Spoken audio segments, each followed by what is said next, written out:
we budgeted $12,000. Is there a possibility you can table this for next and get this taken? Because it doesn't even appear that you can even vote on anything like this when nobody really, the town council doesn't even know what is going on. And we could spend 4 more hours trying to decipher it. We're down, we're down to the last few items on this list. You want to look at this? No. And we are literally down to the last few items. The format of everything. Right. But I still don't think you guys have it is not clear to us as a town citizen. And I really don't think it's clear to you guys. I mean, you think you have found line items that make it, but you really don't know.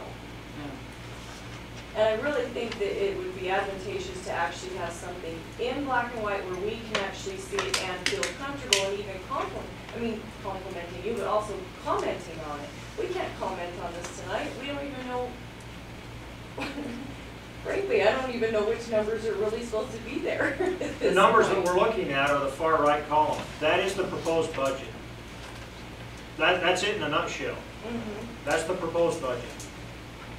But we don't have the documentation to be able to see where that has come from. Well, the documentation's available. if you want Absolutely. it. It's right there in that profit and loss performance. If you want to Decipher it? You You don't. don't have to, you just Well, have to look at it. there's only a few items that have been in question. That's my understanding, correct? And I think that we've deciphered those few line items, other than Angie's work on this last one.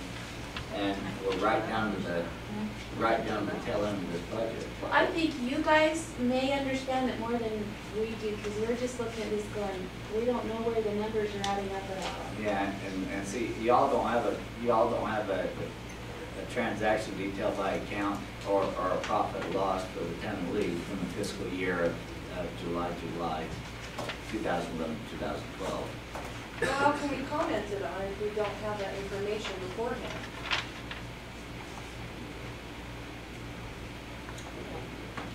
I don't have an answer to that. I'm not I trying guess- to be like, I'm not trying to, ruffle the feathers. I'm just saying that I don't think that any of us can ask true and concise statement questions if we don't really have all the information, because you just barely figured it out 5 minutes ago.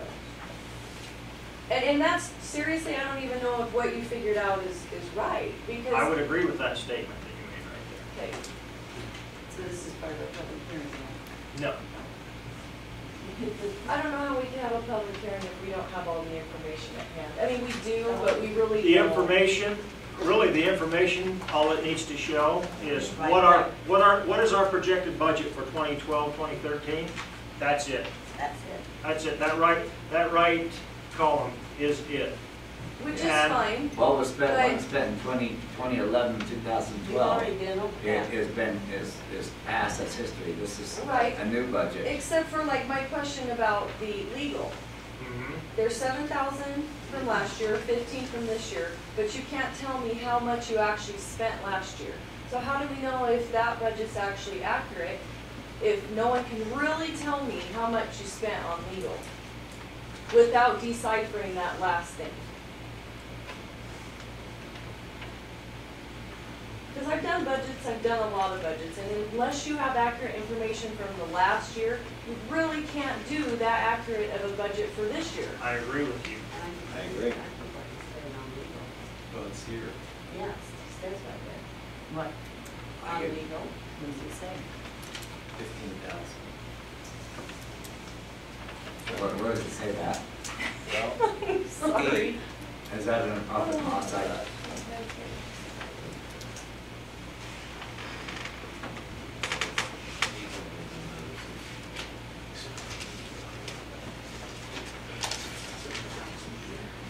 Legal is 16.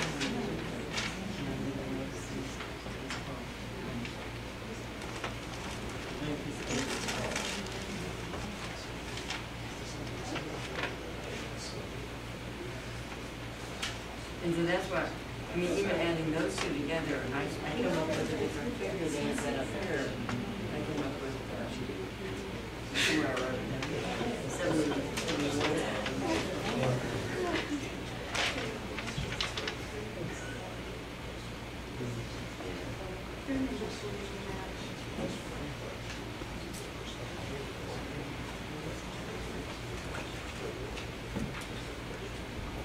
See, under the profit and loss, Danielle, under legal, last year, we spent $89.72. And No, then no, under- no, no, wrong line. That's wrong. That's for consultation, we don't know what that is. Oh. That's, It's the same as legal. Yeah, that's what I thought. That's, So, I was working on the okay, process that all makes the day. whole. general, what's it? General consultation, legal and legal notices, all goes into police. All goes into legal, and that-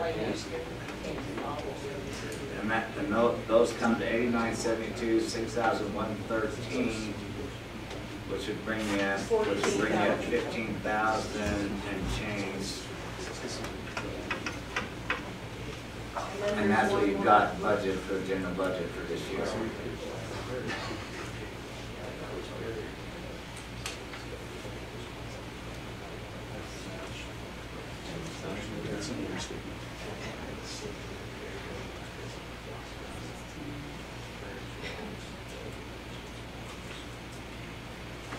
So 16,000 is, what we spent to put those three together. Yeah, put the three together. I didn't put the 201 in for legal notices. Because they also have elections in here. We didn't put elections in here. There's no election year going on. You can't see it there, Danielle, but it's sorry. $16,000 It's this 16,000. year. And Now, you take this home and look at it. Well, no, that's don't take 16, that home doesn't and look it at say- it. I mean, you can take a home look at it if you No, I want, don't. that's, but you're right, that's very difficult to say, Change. what was it? What was budgeted? In that line item, under professional services, there was zero budgeted for last year because they didn't operate that way. They had a general consultation line item that was legal. They had legal and they had legal notices. None of those three sat in a professional services account. So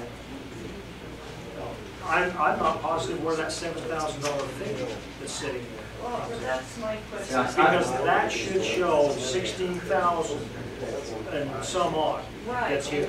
See, and I'm looking at hard costs right here. This is the expenditures from fiscal year to fiscal year, which ends in 2 weeks. And like I said, we're right around 16,000 and some change. Wouldn't it make more sense, and this is just my opinion, wouldn't it make more sense if you're going to change the format, then go ahead and put everything that you used last year for legal in what you spent in legal? Yes, I agree. Okay, Yep. so can we do that, or is that not a possibility? Yeah. Because I would feel more comfortable and. I will do agreeing that on when I get it sent to the auditor. It will be different than this.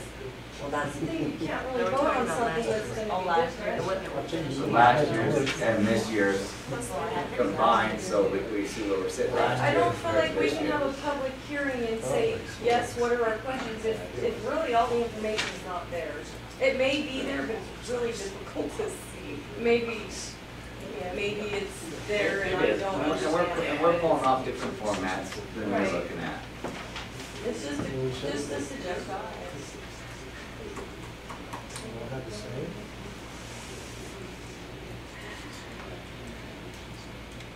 That's stupid. I'll tell you that We have 2 weeks to finish the budget. we have until, not even 2 weeks. We have a deadline. And that doesn't mean because we have a deadline that you just say, well, okay, here's some numbers, throw at me, because I don't agree with that.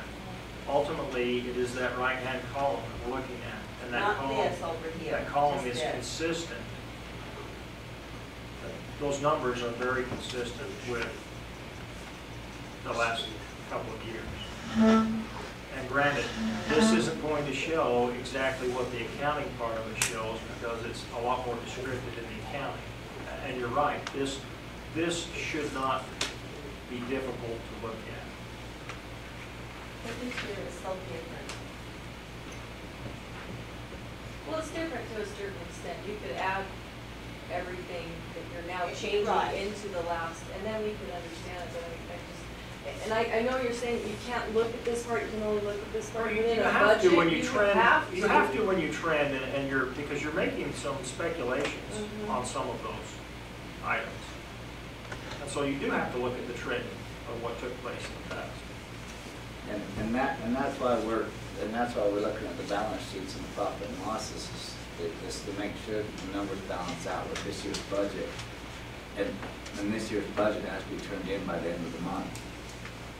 Well, how are we supposed to ask questions if we don't even know what last year was? If it's supposed to be an open hearing, public hearing, how are we supposed to ask you questions if you guys don't even know what that is you're trying to decide? But you guys already did the last year's budget, we went through that. Not really. It's hard to it's almost impossible to compare it when they're in different formats. They're different formats, and it's tough for us as well as you. And that's why we're going line item by line item and checking things off as we go.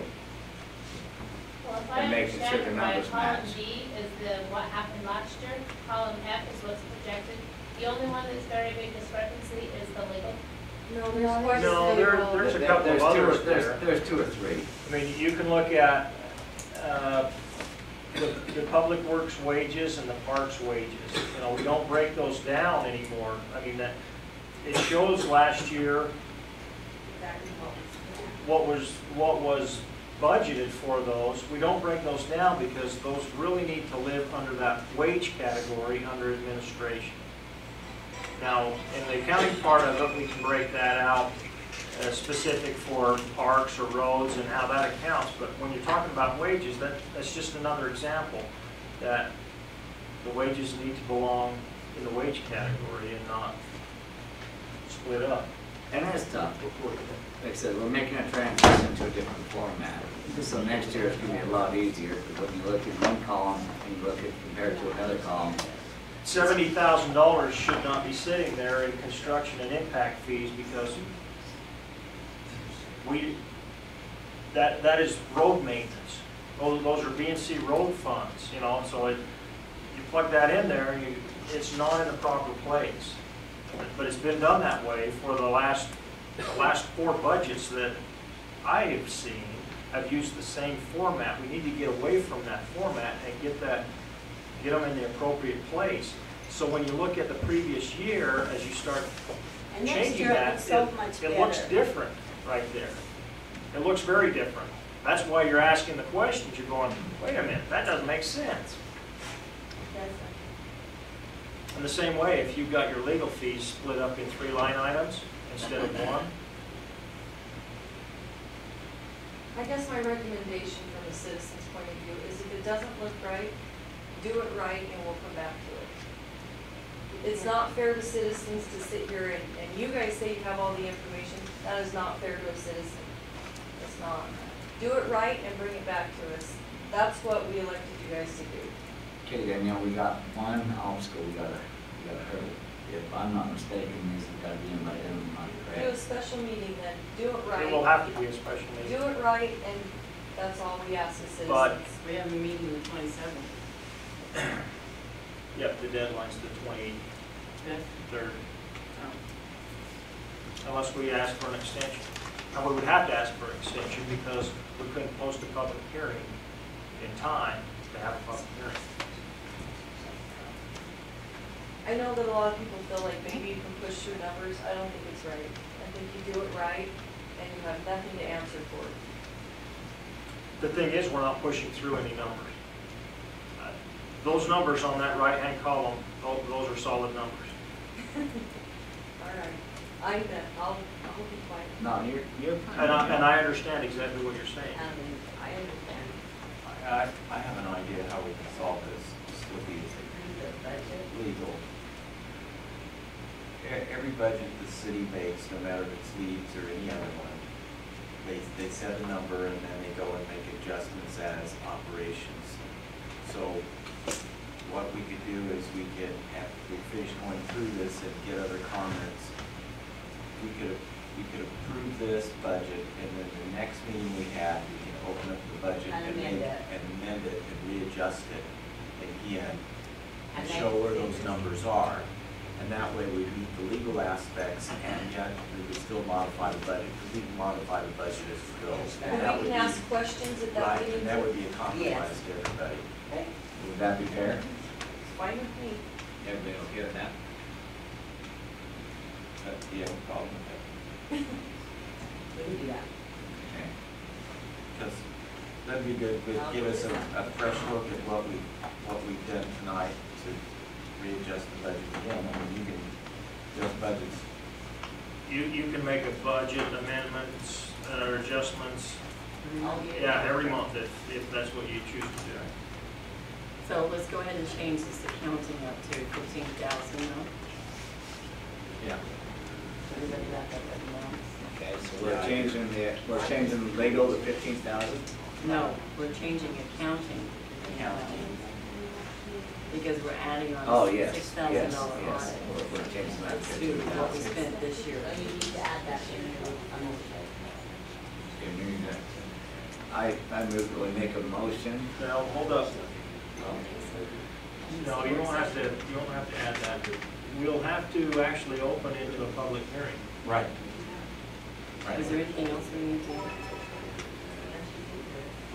I think- Okay, so what we're looking at, ultimately what we're looking at is for 2012, 2013, we're looking at a budget of 279,000. Well, we've added 6,000. 6,000. So it'll be $285,000, $285,721.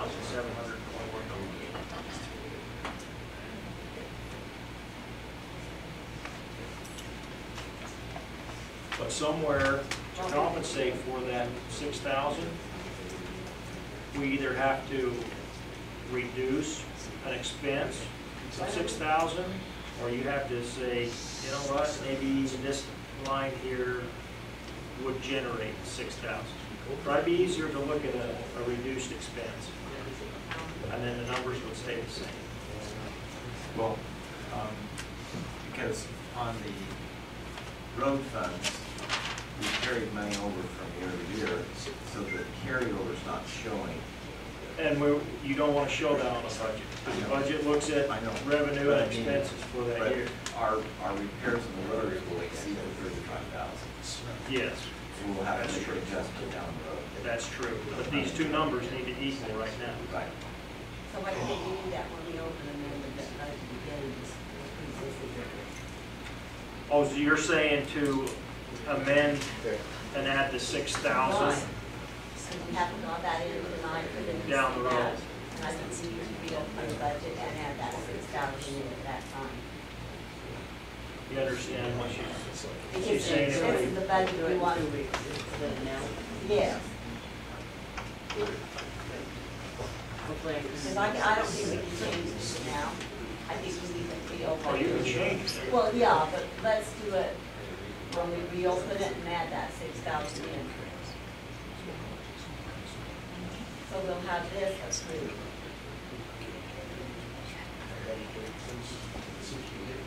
The difference is this isn't a draft.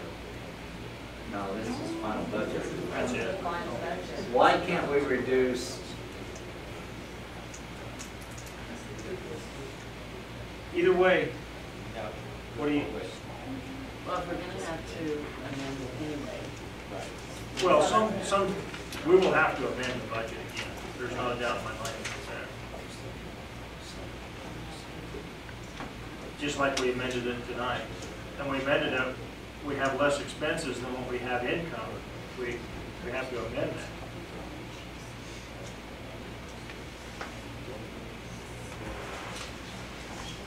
so I think everybody thinks of is on highway streets on that $70,000 budget there. I think, is that the main concern of the public? No, it's on there. We'll let the public say what the main concern is. I really would like to go into a public hearing so we can, whatever comments want to be said at this point, and to take care of that legal part. I move that we go into a public hearing on the 2012, 2013 business and go with the budget.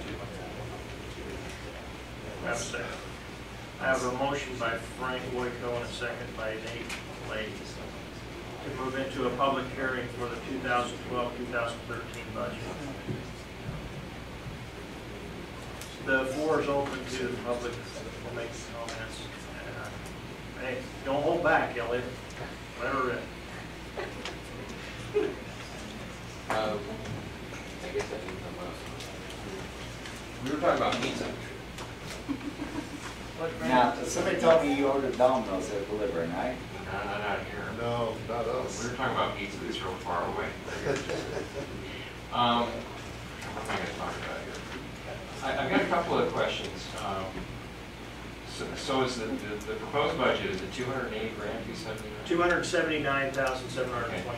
And I'm not real clear on the energy tax and the telecommunication tax. You're saying they're mixed with the franchise? They have been previous. Okay, so these are separate now. Those are separate now. So the energy tax is 25 and the communication tax is 14.5. Yes. There's a couple of things. On the, I just got questions on whether, it's not whether or not the public volunteers should be paid. I just have a question on if there's a way that you came up with that dollar amount and if we compare to other places. It's less than other places, but it was an arbitrary amount. Just looking around, somebody gave me some info that it's looking at several places, Hurricane, LaVerkin, and Tuckerville. None of them show planning commission people being paid. I don't know if that's correct or not. I would say that's probably correct. Okay. So I guess my questions on it is why that dollar amount? And then more importantly, I think is are there pay increases over a period of time? Who decides those? Are there going to be term limits if you do that? Would there be just a specific amount of time? Should it be put up to the vote, or is it something that should be decided internally? I feel before you put it on a budget, that it should probably really be thought out, maybe like a few pages of rules and regulations, or the way that you're going to consider it. I mean, it's not a lot right now, but over a period of time, things have a tendency to grow. And so I guess what I'd like to see is before it's on an actual budget, which kind of puts it in place, would be a lot of questions like that that could be maybe answered or at least debated, maybe even publicly. We're trying to roll this into San Jose. Is it San Jose, California, where they made $800,000 a year? Yeah, I don't know, I'm still thinking about pizza. that's our Something concern. about pizza? That's our concern. And then I was looking at one other thing, and it's where your budget, if you take the number, even the number that you've got the 307 that you have, if you knock out the telecommunication tax and energy tax, which are fairly new, you're pretty much getting back to 2003 in the revenue that you're bringing in. And I just wondered if anybody was thinking about that. I mean, we have dropped quite a bit in the revenue that the town's bringing in. I mean, it was quite a bit at one time. You had 18 homes built in 1 year. So I guess that might be something to look at, maybe even going back to the 2003 budget. I've done that and see what your expenses were at that time. I don't know if anybody thinks you're going to start bringing more money in or maybe less, but I don't know, it might be a thing to look at. There may be some expenses coming up. Just to bring up one thing, Alan and I've talked about it before, we've had a lot of break-ins and minor crime around the water company's property. We also had an occasion where we had people who had been in both our RV parks finally ended up moving up around our water tanks, and we're living up there. I just talked with Peter, and on the Mesa, they just had someone who broke into some of the equipment and tried to take the copper out of it. I'm not so sure. Early on, I really wasn't for having a police officer or extra sheriff protection because of the cost involved, but it may be something you might want to look into. And if you do, that's going to have an effect on your budget. I don't know if it's just bringing the sheriffs down or giving them donuts and stuff, or covering it over at the grocery store. But it might be time to have some real conversations with that department and see, start working in the direction. It's getting worse. We got a shed broken into right off Oak Grove. I mean, it's a busy road. It's during the middle of the day. We know that because our operator was there, and an hour later he came back, and it was jimmied open. There's nothing in it, and someone was looking for something. So I think you may find over time, economically, things are getting kind of tough, and people may come back, and it will have a big effect on the budget. And if it might be something you want to look into. That's pretty much it. Thanks. Those, stay there, Yeah. if you would. That would have quite an impact on the budget, public safety. It's one of those things that you have to ask, where do you fund it from? Now, granted, we generate some public safety impact fees at the time, but that's one of those fees that we collect for, but we don't use. Well, I know you're talking about grants too. I mean, I don't know how all that works on the town side, but if it's available, it may be time to get your name on the list. Like I said, it's really picked up over the last 6 months, and I think just a lot of people are desperate hanging on, and I mean, it's crime that could have been going on before because you always have that element, but this is new stuff. And again, I don't know what effects it has on the budget, but if your budget isn't dropping every year, which it looks like it is, just because of what's going on, it is an expense you can have that you might want to start planning for now. I'm not so sure we're not going to be in a lot worse as far as crime over the next 6 months to a year. I would agree with you. When you look at the trending, it appears to be dropping. We're back in 2000 levels. Yeah, possibly. Let me pick on Darrell. Do you recall officials being compensated No, any wages? no, just mileage. I think that's all we can do. For some reason, I was thinking that under Norma Geyers, there was some compensation, and I don't have documents to support that, but I was thinking that there were compensation. I was just curious to what the dollar amount was. Maybe I'm way off base on that. I think, sometimes I think that would probably be warranted. It's just from a time when I went from councilman to a mayor pro tem, my involvement more than doubled with what was going on with Silver Reef Highlands and that builders or contractors or developers coming to my door. I know they did the Norma, calling them at all hours, showing up at my work, different thing. But just the different meetings and whatever in just a short time, like I say, it's quite a bit different than just being on the council. But no, your question, answered your question, no, there was no compensation. Yeah, my experience with when they did have several years ago, they did hire a hurricane police officer to work Leeds part-time. Basically, he sat out front here and ran radar on Main Street. He didn't make it up through Silver Reef, didn't make it downtown. I mean, he'd seen pass through every now and again. But he sat here on Main Street and just radar people and wrote tickets for speeding. 4 miles an hour over. Yeah.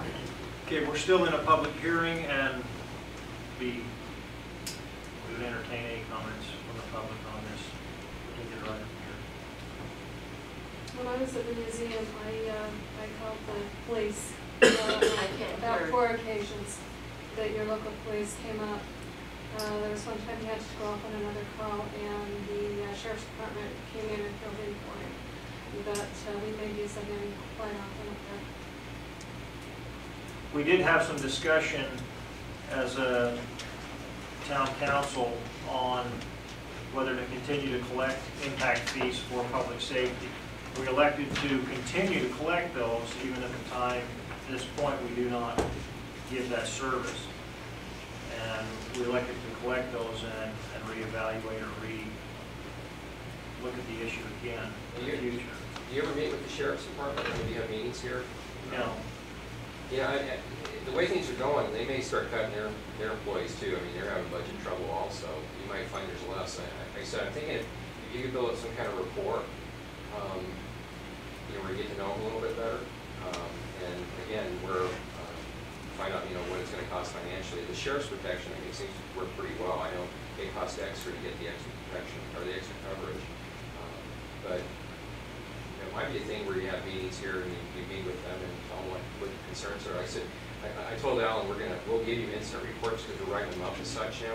So monthly, if it's important, we'll let you know right away, but if it's the kind of stuff's going on, we'll give you reports every month and let you know what's going on. But I'm just thinking, before everybody figures out what's going on, it might be a good time to start really trying to work on a relationship with that department. I agree. Okay, have a motion to close. If there's no more comments, then I'll move that we close the public hearing. Have a second. I'll second that.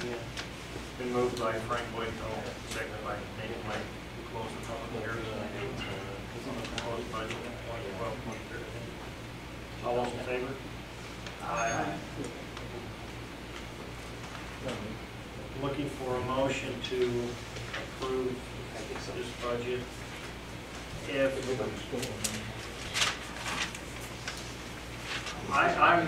I'm not gonna have heartburn if you pull numbers out of compensation for officials. I won't have heartburn over it, but I still have a very strong support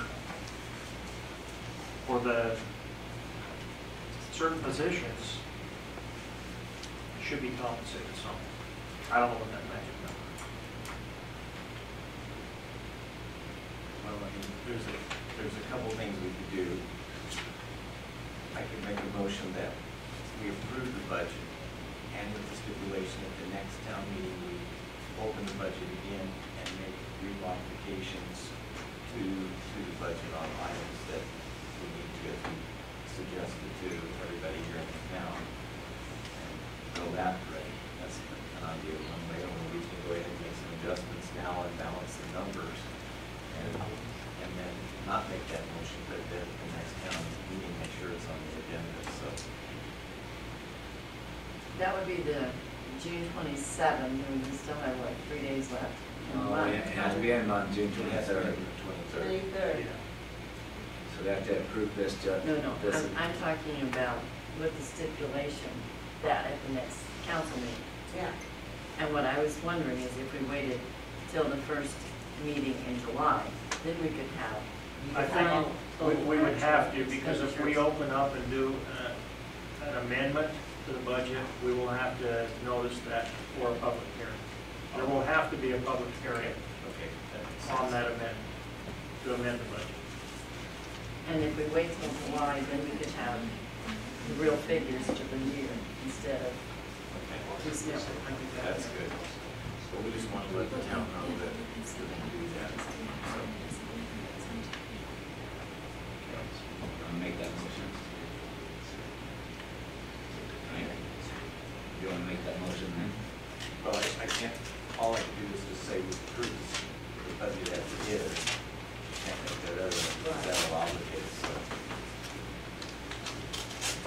All right, I move that we approve the proposed fiscal year 2012-2013 budget has been reviewed here at the city council meeting.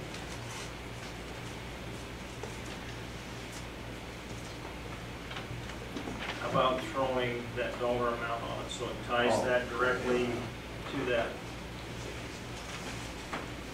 And the budget amount is a total of $279,721.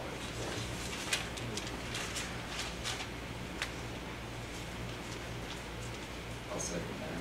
It's been moved by Frank Boyko and seconded by Nate Blake to approve the proposed budget for 2012-2013 at $279,721 as discussed. Any further discussion? Seeing none, all those in favor, well, we're doing roll call, sorry about that. Starting with you, Nate. Nate Blake? Yes, sir. Yes. Alan Roberts, yes. Edward Moore, yes. Frank Boyko, yes. Motion carried.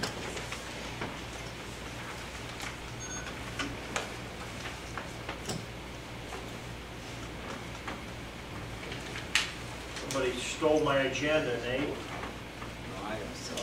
One of you. Got a copy of it. I buried it too far. Discuss, consider approval of the expenditures and finance minor excavating for West Center Street. That's kind of my Item number 7, let's, take that over, will you, Nate? Yeah, item number 7 is, what we're looking at is the town property adjoining West Center Street, adjoining the Frisbee property. I've got a bid from Allied Fence and one from Brett Holmes. To rate that off as, and they're pretty concerned, to rake that off at a 2-to-1, 3-to-1 grade, slope that off, get rid of the trees, beautify that area up there, and put a fence around our city property boundaries. Brett Comus's bid was $500 for the excavating. Allied Fence bid was $777, so total of $1,277.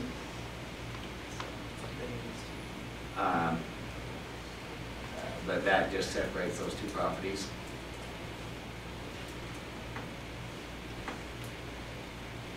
Yeah, part of that fence was put in when we established that right of way.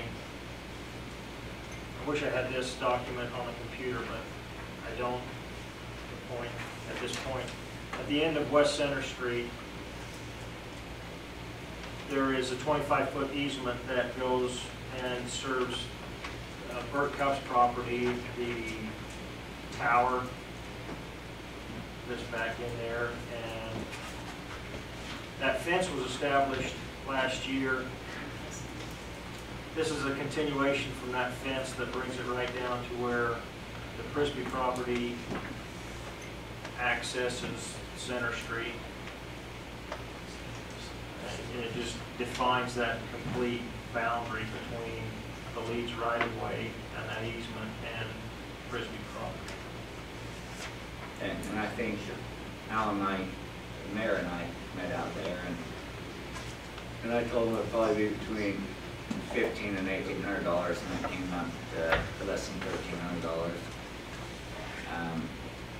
One concern I have is the excavator's a little concerned about, there's about 1.5 foot of some run over, soils that have run over on a adjoining piece of property, and for some reason everybody shakes in their boots when the name's mentioned, and I told them I'd take care of that 1.5 foot, so. But this is an action item. So. Roughly, we're looking at $1,300 expenditure between the fencing. The fencing was $777. $777. The excavating was $500. And all local contractors. So should we make it for that? Wasn't that up to? No, that's it. I would think if we went up to 13 would be sufficient. So I move that we approve expenditure of up to $1,300 for fencing and minor excavating at West Center Street. I'll second that. It's been moved by Angie Rohr and seconded by Nate Blake to approve expenditure of up to $1,300 for the fencing and minor excavating on West Center Street. Is there any further discussion? Seeing none, we'll do a roll call vote. Frank Blake votes aye. Angela Moore, yes. Alan Roberts, yes. Nate would vote yes.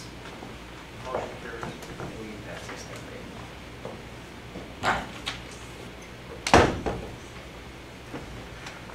Can I ask a quick question there? I'm trying to Yes. figure this property in my mind. I mean, that tower is private. It goes around behind Elaine Cup, the old Elaine Cup. Yeah, that will help. Is this gonna help Frisbee keep his emus and stuff in the ostriches in? What it will help define where his access for his property is, because right now he comes in from that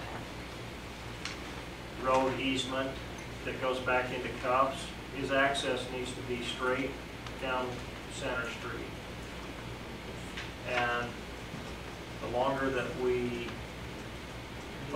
the town leaves that open, it could become apparent that he could say, this is where my access is. And that's not where his access is.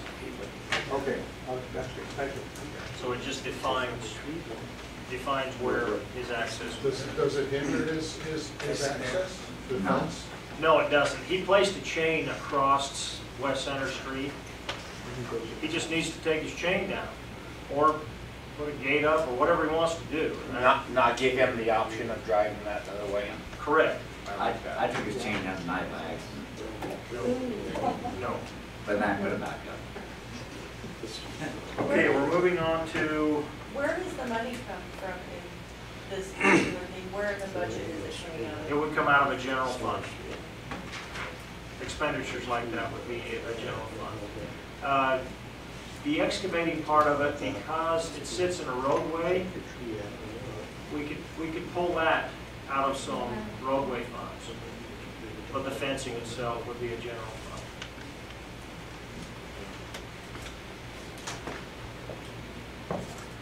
Item number 8, in the work session. This one we can handle easy, but before we get hot and heavy in the work session, what is the council's suggestions on our work session this evening? Looking at the hour.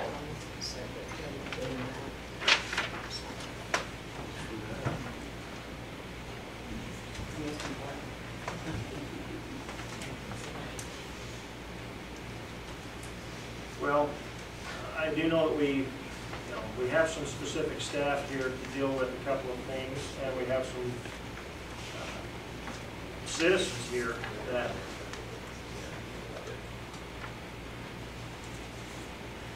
I will tell you, item number 11, dealing with Grapevine and their exhibit J in the road portion, that was not the applicant asking to be on the agenda. That was the town, because the applicant's already presented. That's the town proactively continuing discussion with that.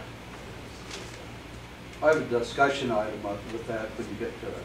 If we just sit on those things and don't take care of them, that will cause real legal issues. We have to act upon applications that are put before us. And some of them may take a long time, but you have to be actively engaged. So I guess my question is, how do we want to deal with the work session? Over here, beyond that, person just go through items 8 through 12. Okay. Item number 8, we're talking about the health insurance. Didn't want to go into great detail, but it didn't make any difference on the budget. DEHP requires that an elected or appointed official would have to be 20 hours a week. You would have to document 20 hours a week in order to qualify for that. So DEHP is not an option for elected or appointed officials, even though they had a desire to pay that premium themselves. That is not available because of that 20-hour a week. So that's out there. We could look at other possibilities for health insurance, but that is the health insurance that most municipalities go through because it is tied in with the public employees.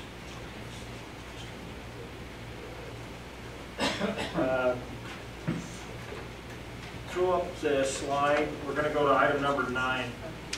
And I need the Adobe. Go over the next one. Up on the Catholic Cemetery, the square box that you see is property that is owned by Leeds. The triangle that you see underneath it is BLM property. A portion of that, if you were to actually see the aerial view, you would see that that triangle catches a portion of the existing Catholic cemetery. What the town owns is quite a bit larger than what the historical cemetery itself is established at this point. We've we've talked with BLM, and we're desirous to do a recreation and public purpose request or a lease on that BLM property, mostly to protect what we have there with the cemetery. If for some reason they decided to put that on their hit list of things to sell, that would be a possibility that somebody else could purchase that. So we've looked at it and decided that a lease on that would be the best route to go.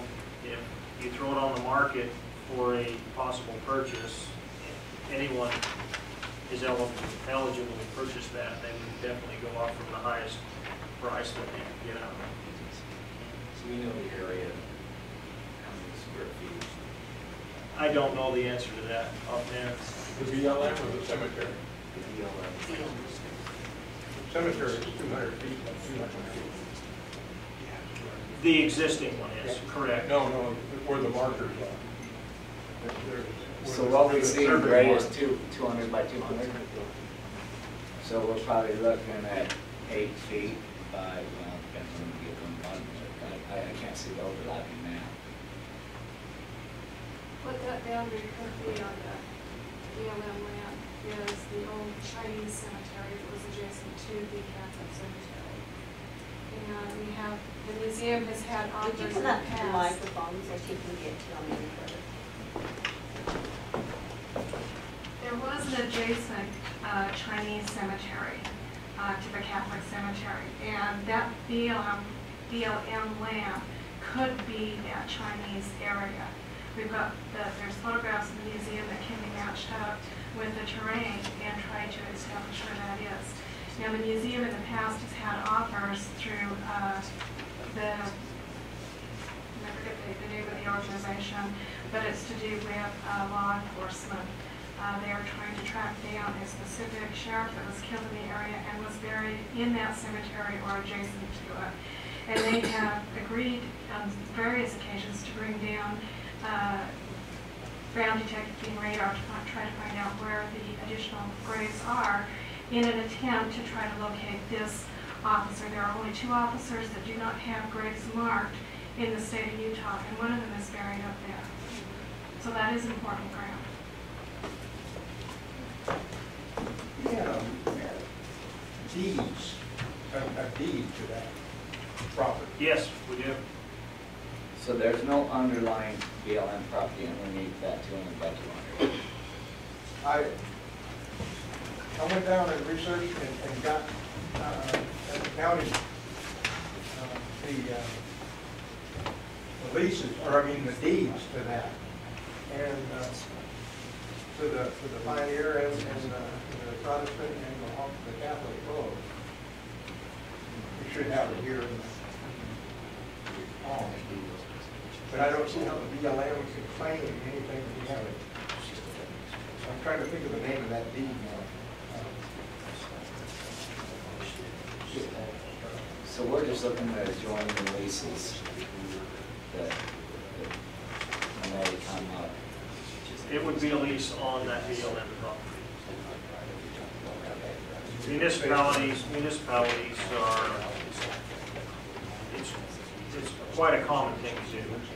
For parks, cemeteries would fall in that, schools could fall in that. I mean, that's what our P&Ps are. They're recreation and public purposes. Recreation areas also. I'll tell you that the large softball complex in St. George was BLM land that was acquired through a lease. They usually do like 100-year leases, and they cost $1, something like that. It would seem also that should Silver Point Estates ever get developed and municipality of Hill Road, that access to the Catholic cemetery from that road would be important. It is very important, and BLM will not deal with, they don't want to do agreements with individuals, they want to deal with municipalities, and roadways RPMPs are not granted for just roadways or a utility corridor. There has to be other reasons for that, but that would help with those roadways and potential future utility corridors. Yes. Number 10, Daryl. How about leading the way on this one?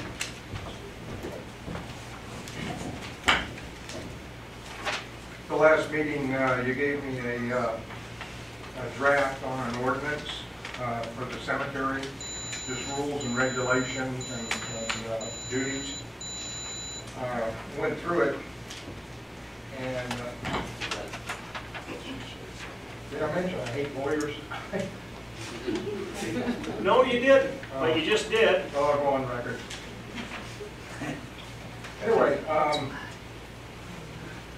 you got words that aren't even in my spell check. You've got in front of you now a proposal, which I kind of tried to clean this up a little bit, shorten up some of the sentences. We had some sentences were like 63 words or something like that. Anyway, what you've got in front of you is kind of a Leeds version of the one I got, of the first version. And what I need really is some proofreading. And after I finished it, I read it a couple of more times, and I'm not really satisfied with the finished product. I think there's some situations where what is a illegal or unlawful as opposed to an infraction, I find that in other Leeds or other town ordinances, seems like they mix them up, and I don't know.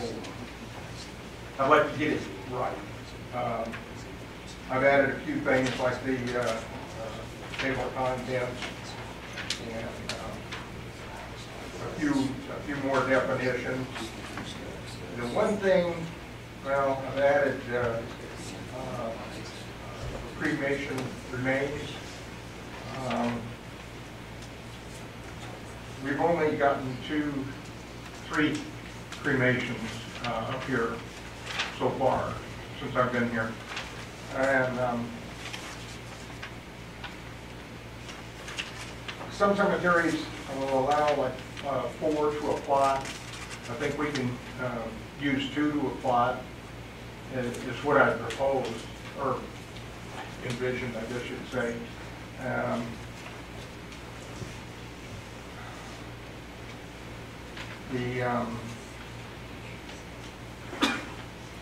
That's something I want to look into a little more.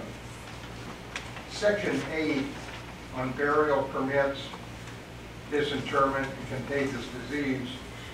I really had I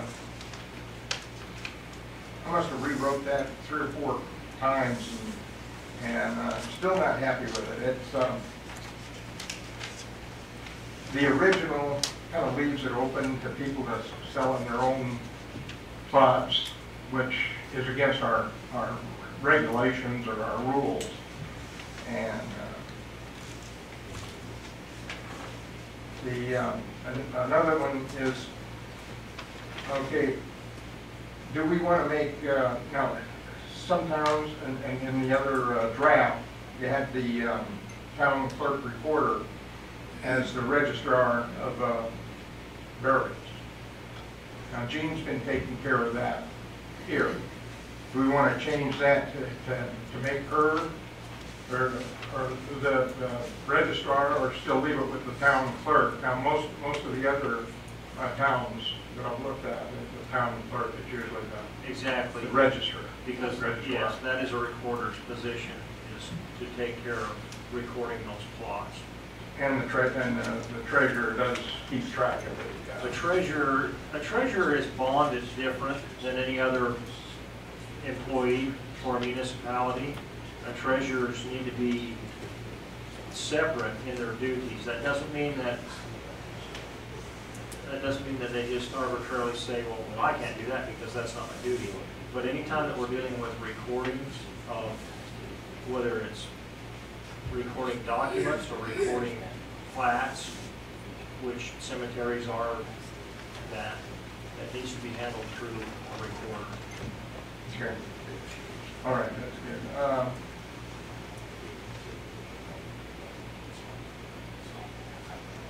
That's section 8.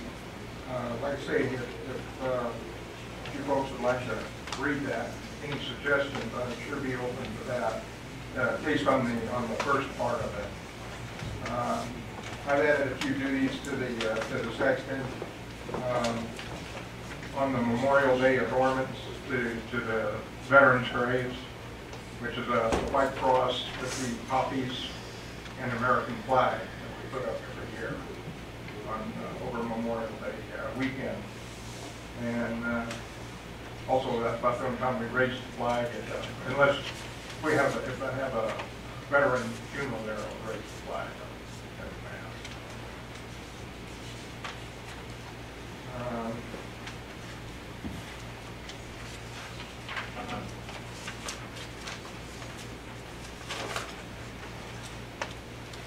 There's a little bit of difference in the conveyance and descent and inheritance part. You compare one to the other. But basically, if you just kind of proofread it, and I'm going to read it again and maybe put it down and rewrite it and see what I like best. Okay, time is not of the essence on this, but I do want to be very proactive. I understand. Because our cemeteries, we have no documents that govern them at this point. You're right. And that's not a good thing. And so we do need to establish some type of an ordinance that at least gives you a set of guidelines to go by. And that's kind of why we elected a year ago to say, look, we're not dealing with any more plots being sold, especially in the historical cemeteries, until we get a handle on what we can do. There has been some sold last year, and that was through the discretion of the mayor at that time. That position has the ability to do that. But we really need to get, an ordinance in place that gives guidelines to those cemeteries. I agree. On a similar note, we have and it's been a regulate or a rule. There's signs at both entrances to the LDS cemetery that monuments, bushes, adornments, outlines of graves are at the discretion or permission of the sexton. I gave one person permission, and it seems like all of a sudden they're blocking my roadways and everything else. I'm going to have to go in there and, with a firm hand and start undoing some things. Sometimes you have to. It's getting harder and harder to get a backhoe in there. And I pulled up one of the signs, and I got to pull up one of the other signs. They need repainting bad because you can't hardly read them. And I was just wondering if anybody knows of any scout or high school student or person in town that's a good sign painter that could repaint me some signs. I can help you with that. Do you have a- I can help you with that. Give me a call. Do you have Okay. a whole bunch of things that you can do? It might be a really good scout project. Well, I'd like to get stationary. Well, it's not big projects. It's just little, like put the flags on Memorial Day. That is a chore. This ground is very hard, and to put a flag and a little white cross in it. Sometimes. I have a bunch of scouts that I would love to do that. I'll get with you. Okay, I appreciate it. Daryl, can I ask you a question? Beg pardon? In your ordinance that you had written up, you said there's so many days that you have to take your decorations off. Yeah. Why is that? Why can't they stay on there until they're dead? I mean, you said after a funeral, there's so many days that they have to be taken. Or they're dead. Or Memorial Day, you said there are 3 days or 5 days or something like that. You might see that it's 5 days in one place and 3 in the other. We should make that about 5 days, or until they're wilted. In the wintertime, they'll last a while. Summertime, What about if they're artificial? Do you take those off? the wind usually takes care of those. What if the wind doesn't? What happens? No, I try to keep the artificials up there. Okay. And some people will put solar lights, things like that. But for the growing stuff or the live stuff, best to get rid of it before they get too bad. Well, I've only been on the council for half a year now, but I know this is something that's been brought up every other week for 6 months now, so I think it's something we're probably anxious to resolve and put to bed, so. Okay, well, if any additions or corrections to my proposal? We'll give you any recommendations that we have or any suggestions on what your draft is. I have one. Well, couple. Yeah. Did a lot of research on Utah cemetery ordinances and regulations, and several of them mention, and I thought this one phrased it best, it is unlawful to engage in recreational or inappropriate behavior in a cemetery. Or there's other ways of phrasing that too. And that it was unlawful to injure, to face any monument, tree, shrub, or any other cemetery property. And so we've already had some basement problem. I thought that might be good to put it in writing.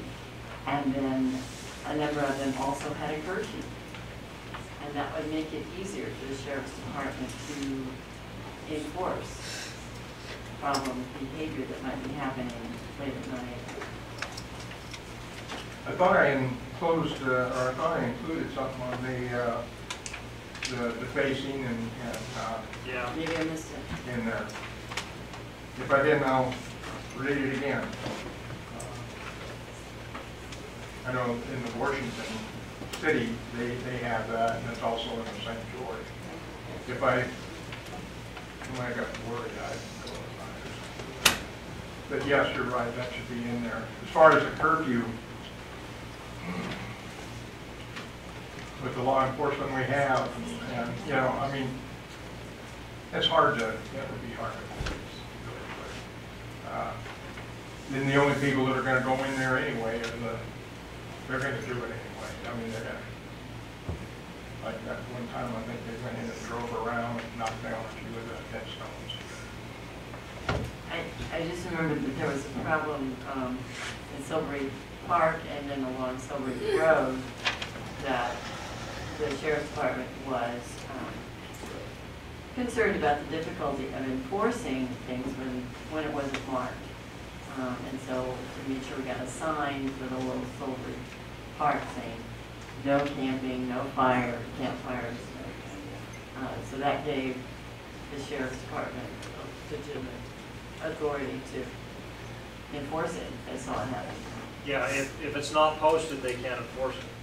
Good point. Yeah, right, it'd be posted. It has to say whatever you want it to say, or law enforcement. So along with, we need that signs as Well, such in the... It would have to be in the ordinance. Yeah. Yeah, otherwise it's not enforceable. I heard a good idea here earlier this evening about, I think Elliot mentioned a report to the sheriff's department. You know, if the townspeople used to notifying the town clerk of anything that happened, whether they call it, if they call the law or not, and then add that into a report for, at least it would give them an idea of what's going on here, some of the hot spots or whatever. Okay, very good, Darrell. Appreciate your time on that. Okay. Thanks, Darrell. Any further discussion on it? Gerald, do you have an email address? Yeah. What is it? ZSKIPER, you skip it? ZSK. IPER at q.com. We'll move on to item number 11. Bob and Rick. Pull up a chair. Wake up. I know you guys are back here sleeping. No, we do not have legal counsel present tonight. No, we don't.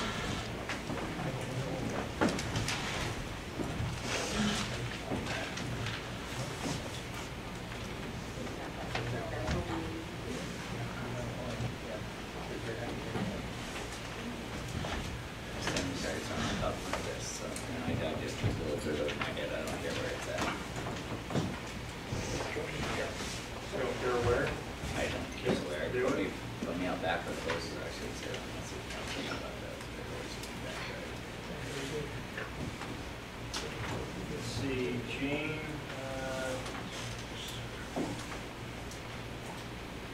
I don't think there's any documentation on there. Nothing? No, I think everything's coming from our staff.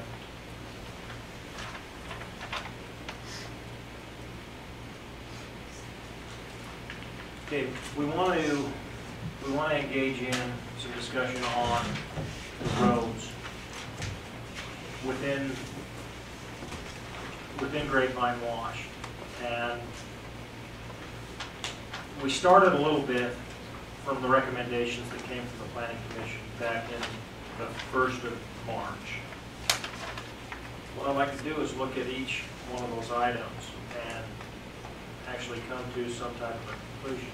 Now, we talk about these standards.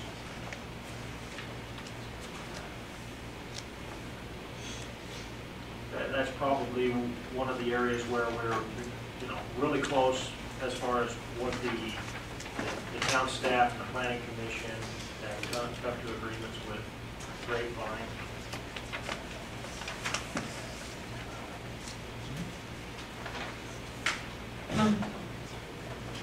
So, Mayor, just to clarify, what Rick and I were just talking back, when we talk about streets, there's kind of two ways to approach it. One is the street design that's interior to the project, and that sounds like we'd like to focus on. The second part, which probably a lot of people in the audience, is the second issue is the access streets to and from the property. So that, there are kind of two components. The second part, the access streets, will fall into the mitigation plan, which is still a work in progress. And I think, they have a draft out. But so I think what you said, the focus and what the Planning Commission spent most of the time on is the street designs that are interior to the project itself. That's where we're headed down. I think that would probably be the area that we could get through, come to a solid conclusion on. I believe that the traffic mitigation plan is a document that's ready for us to start actually engaging in some dialogue. There's two items in question on that. I don't know if you want to try to just address those tonight. Actually, maybe we should. Maybe we ought to look at that traffic mitigation plan and look at that.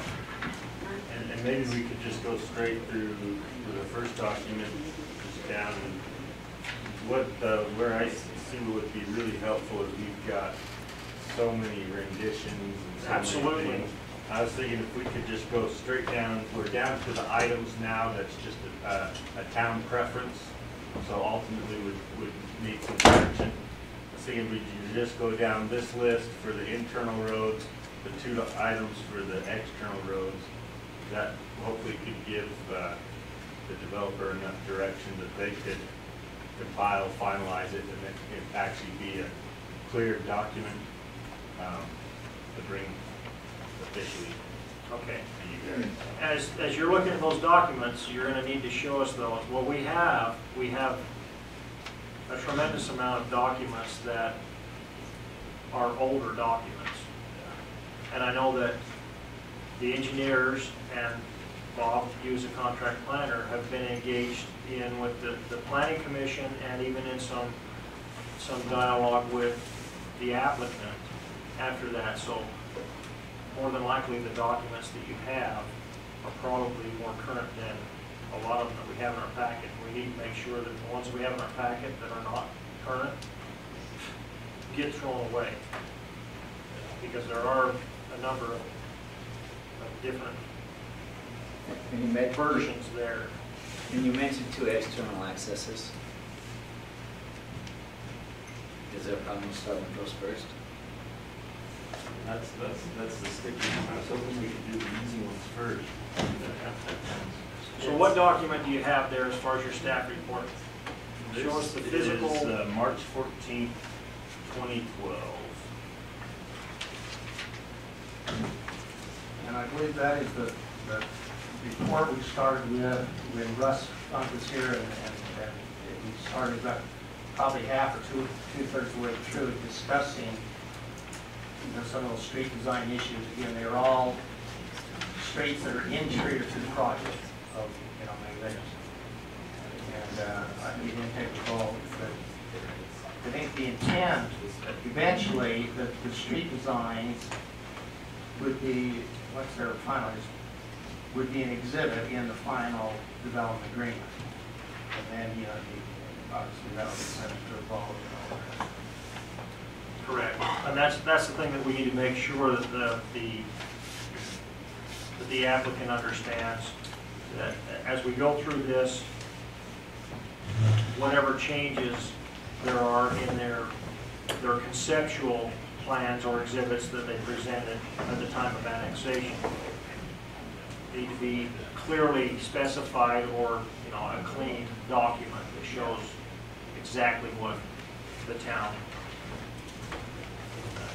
agreed to, or where the standing is almost. Okay. Right.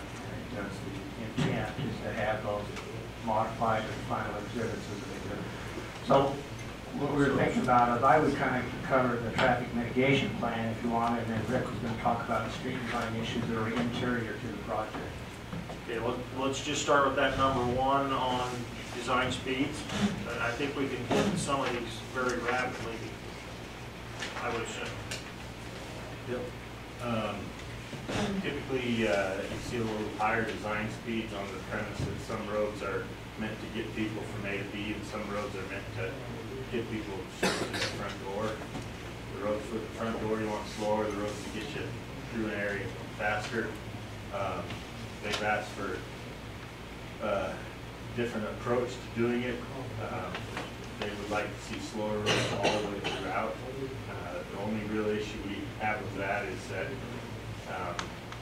you allow for the slower roads, then you design for the slower roads, which means tighter curves, narrower setbacks, all that stuff, which isn't bad, except for if you get people that don't follow the speed limits, and then they're driving excessively fast on roads. And there's a lot of ways of thinking of it. Some people say, well, if you build it smaller, they'll drive smaller. Build it bigger, they'll drive faster. So that's kind of why we brought this up, is what's the town's feeling on that, what your recommendations. The planning commission is recommending the slower roads pretty much. And I guess what we need to, we don't need to decide what the speed's going to be. We're looking at what do we feel as a town that is a safe design speed. And obviously, that speed can be dropped. I give you an example of going up Silver Reef. There are two different speeds posted on the road, and in my opinion, 35 miles an hour is even too fast for that road. So the speed itself would be looked at down the road, but we need to look at a comfortable design speed that we can. And the planning commission is 25 miles per hour on all streets except for the full main street, which would be 30 miles an hour. Following, I guess, a landscape way. Do you have a diagram that shows what you're talking about?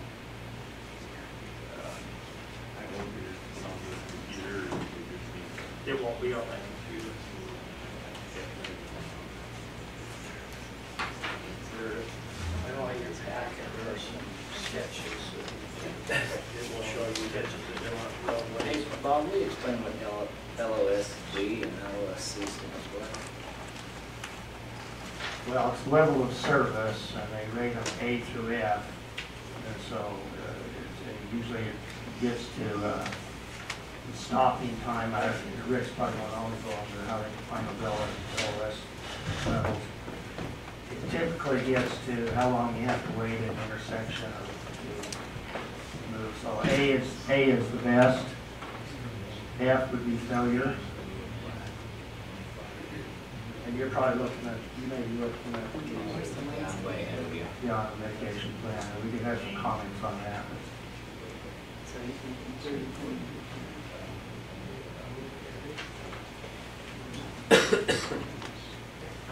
I just figured why they were in conversation with that.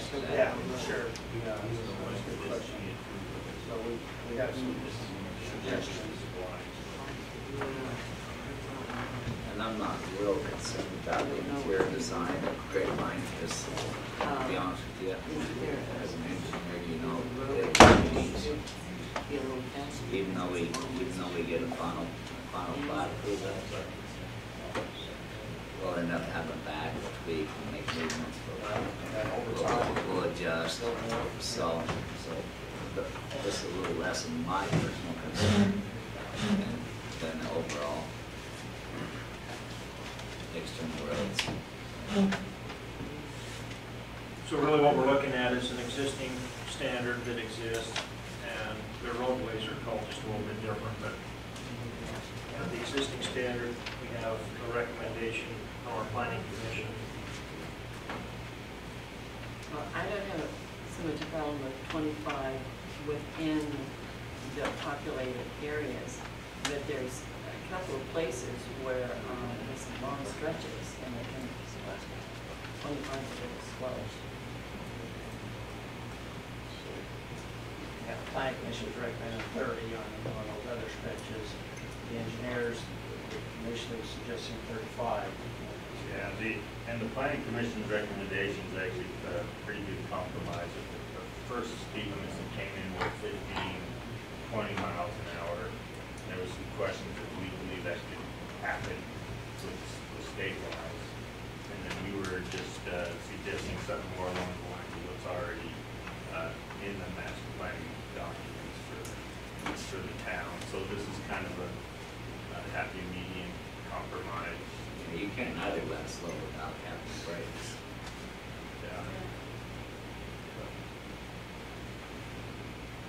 I'm thinking particularly of the long stretch, the long north-south section there. The entryway across it. Which maybe can access to Tocqueville at some point. And to design that so it would have to be 25 seems productive. I think that somewhere in the language it needs to state, the dynamics would have to change if that is considered a connecting road to Tocqueville. I know the applicant, they would like that road to come right down into downtown, which I don't have a problem with that. But it would have to be looked at differently if it was a connecting road. And that's a future item, just because that road where the MPO is doing the study right now, but it is on the town's master plan. Correct, but we don't, Yeah. we really don't even know, number one, is it feasible? That's what the study's going to show. And it shows, yeah, it's feasible. And then you have to look at the placement of it.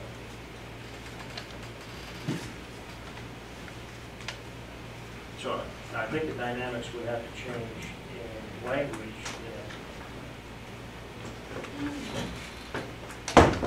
Well, I think one concern is that typically people drive 5 miles over the speed limit. So if these roads aren't going to handle that, if we have a 25 and they're going to go 30, is it going to handle it? Because that's what people are going to do. I mean, it's just natural.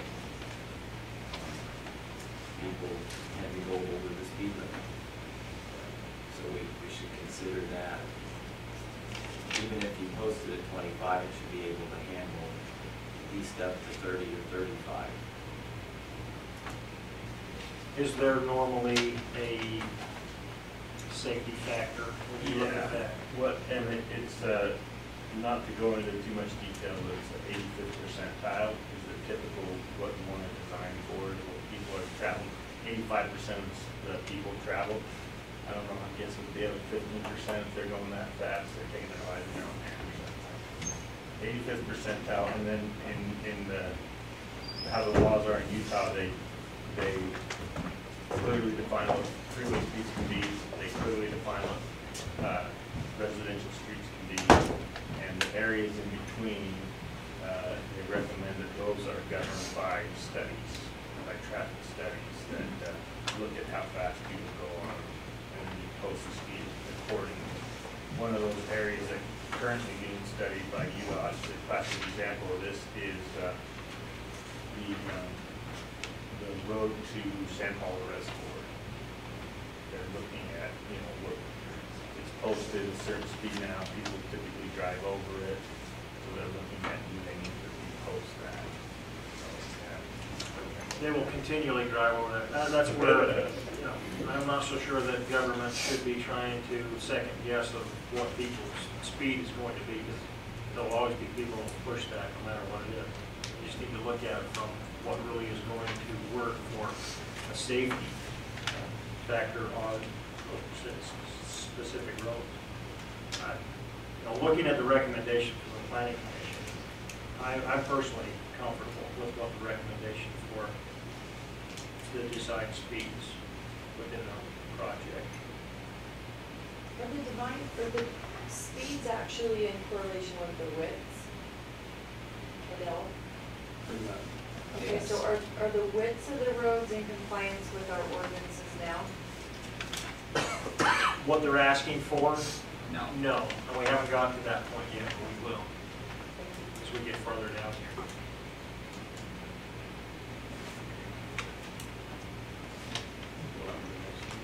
Yeah, and I don't know that into each item. Well, actually, I would like to get some solid, solid feedback as to yes or no here. And it's granted, it's a work session, but I would just as soon finish an item and be done with it. I think for the developers, been like all these items, they come in one thing, we've made recommendations from what's already in place, and they've kind of worked it out. I think what they're looking for at this point is they'd like to just come to the final thing and bring it to the table. So, and I know that you can't really do that without working through it. Well, I've only been here 6 months, but everything that I've processed and been involved with, and we passed, I don't think with any exceptions, has been in the town ordinances. And it's my opinion, and just my opinion only, that we stick to the town ordinances. I don't think anybody's stepped outside the town ordinances. I don't think we passed anything outside the town ordinances in my 6.5 months here on council, if I'm not mistaken. We haven't. Under the mixed use, it allows the town to look at roads in mixed use that are actually, what's the word I'm looking for, Bob? Well, accepted standards. Accepted standards, yeah. And that's the language that's in there. But the town will look at that on a case-by-case situation. So So that's the reason the applicant is saying, okay, look, in your ordinance, it says that you would look at these nationally accepted standards, and this is what we're presenting to you.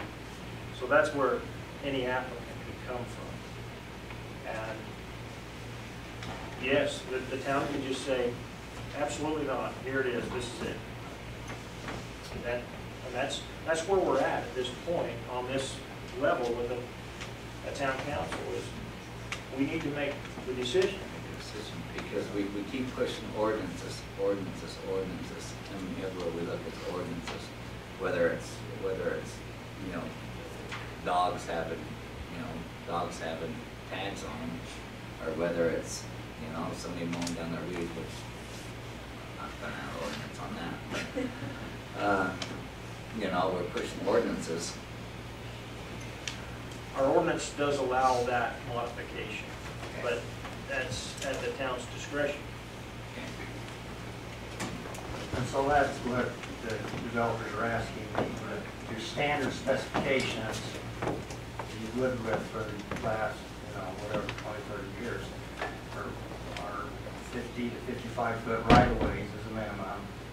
With, I'm not sure what the pavement width is, probably 32 feet, something in that range of asphalt. And so the developers are asking for a smaller, in some of their streets, not all of them, some of them are wide and 60, 70 feet, 75 feet right away. Some of them are large, but the ones that serve the interior, some of the little neighborhood areas are smaller cross sections, smaller right away, and narrower asphalt.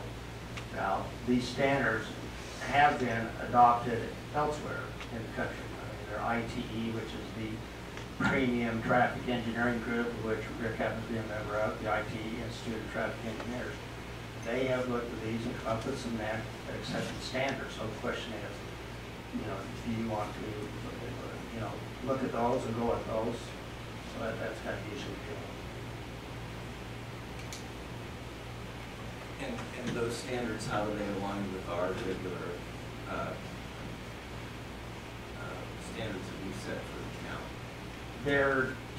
They're narrower asphalt width, and they generally promote a slower design speed within the subdivision. For example, the corner radius says when you have bigger streets and you promote faster traffic, you have a bigger, a gentle curve radius, where these are tighter, and they're narrower.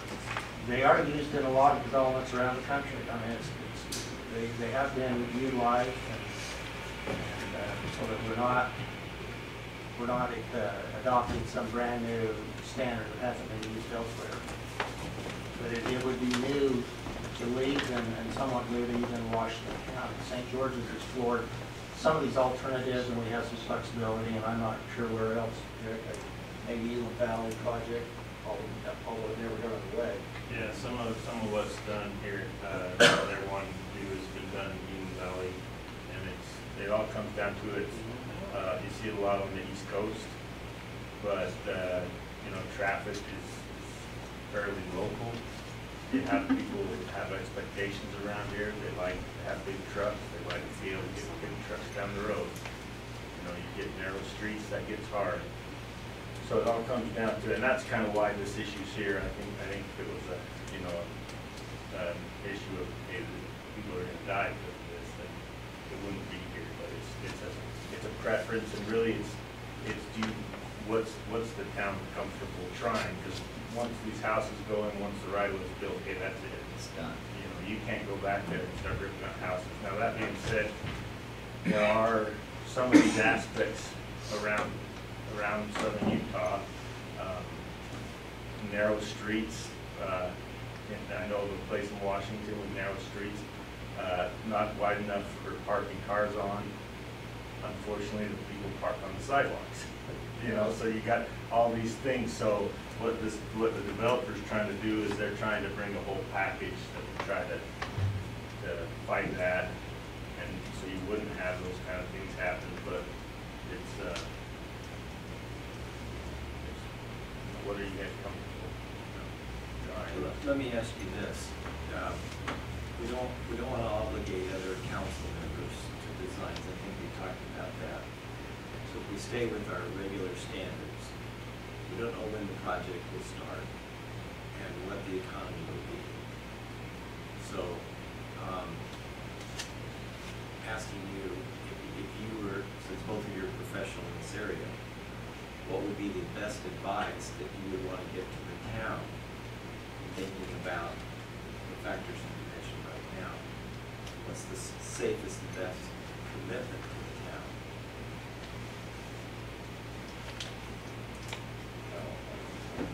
Good question. I am very comfortable with the ITE standards for these, what they call traditional neighborhood development. They are narrower. We use in St. Louis Sun River, for example. Sun River, if you've driven there, they are smaller streets. The asphalt's a little narrower. If you drive it, it works. And we have a lot of other developments. So I am comfortable. The question is, if over time the project changes, if they find out mixed use high density doesn't work, and we want to go back to a more traditional subdivision that everybody's, the typical thing, then these standards are going to have to be modified, and you'll be back at the table, maybe going back to your standards. So maybe it's and for the developers, they need to know, are they going to go with these new or modified standards initially, and maybe there's a proving factor. Obviously, they need some certainty. They want some certainty in order to make this huge investment that they've got in front of them to decide go or no go. Yeah, and that's the item 6 is the approval. And we thought it, just like a lot of the development agreements around this area have a 5-year time period or whatever, just so you're not making commitments too far in the future, because things do change. Right. And most of the roads we're talking about here are the public roads that would become the cities essentially, or the towns. And so like the roads that Bob was talking about are private roads, so they're the responsibility of the HOA there, policing the no parking, things like that. There are a few private streets, but most of the private alleyways, but most of the streets here are all supposed to be public, and that's a whole nother discussion on pluses of having public streets and pluses of having private streets. So that just means though that if people move there, they're going to have an O&M or some type of a maintenance fee that would be applied to every home to maintain the private streets there. Is that correct? Right now, most of the streets are public, and that's one of the trade-offs there is with the private streets, at least traditionally in southern Utah, with private streets, they typically let them go narrower, they don't require the sidewalks and stuff like that, but they're owned by the HOAs. But having done a lot of work in areas, some of the drawbacks are the HOAs underestimate the cost of maintaining streets, and they always seem to want to come back to the towns and say, we should have been saving $100,000 every year for the past 20 years to pay for our streets, and we haven't. Can you guys take them over? And unfortunately, the answer is well. It doesn't meet this requirement. It doesn't meet that requirement. It can. On the flip side, if that's what the residents that live there want, they want those narrower streets, they want the slower speeds, then yeah, it works great as long as they know. And places like Sun River are a great place for them because they have a huge HOA. They understand the obligations. They're prepared and capable of budgeting, and that's kind of all these items are the same way. We're down to the point of the Sun River is not a traditional neighborhood. The Sun River is large. I mean, it's got churches, it's got restaurants, it's got golf courses, it's got an off ramp. I-15 off ramp. I mean, there's a lot of things. And matter of fact, Grant Marsh, one of the owners of Sun River, is one of my old partners. and so I know Sun River very well. This isn't, you're in a heavily populated area, you're right next to Mesquite, you're right outside St. George. I mean, we're out here a small town farming community. You're in a different time zone. What's the width difference? You're saying that it's comparable to Sun River? What's the width 50, difference? 52 foot wide, if I'm not mistaken, 52 foot wide is that, am I mistaken? What's Grapevine With Road curb gutter and versus sidewalk, Sun 52 River? foot. In Sun River, No, in a normal. in a I've normal, developed a lot, but it's been a few years. let me reference St. George City, because Rick probably knows your lead standards a little better. 50 foot is typically the minimum right of way. Within that, the standard width in St. George, now years ago it was 35, and now for the last 10 or 15 years it's 32 feet of pavement width. We have a width as narrow as 29. Is it, as far as asphalt, 29 feet of asphalt plus curb and gutter on each side. But 5 foot curb gutter, Yeah. 6 foot curb gutter on each side. Yeah, 5 is what, yeah, 2.5 on each side. So, but 32, and that's a fairly wide asphalt Yeah. width. Now, And that's a highly attractive road. yeah, and Grapevine has about 12 different thoroughfare designs. I don't know, they're 10 or 12 different, and they vary from very narrow to fairly standard and quite large. So they have a much broader spectrum of street. Their proposal would have the alleys as private and the other streets as public roads.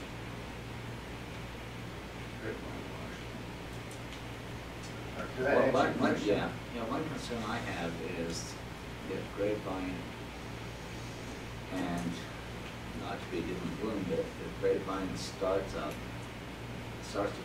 gets phase 1 up, completed, and you get 2 dozen houses out, all of a sudden, funding ends, then all of a sudden, HOAs, belly up, done. Leeds is bearing all the responsibility of that project. We approved it, and we signed an agreement with Grapevine Wash to bear that responsibility and pick up those costs. And we just went over the budget. That's where it's important in that language that you tie those costs to the developer. But if they go belly up,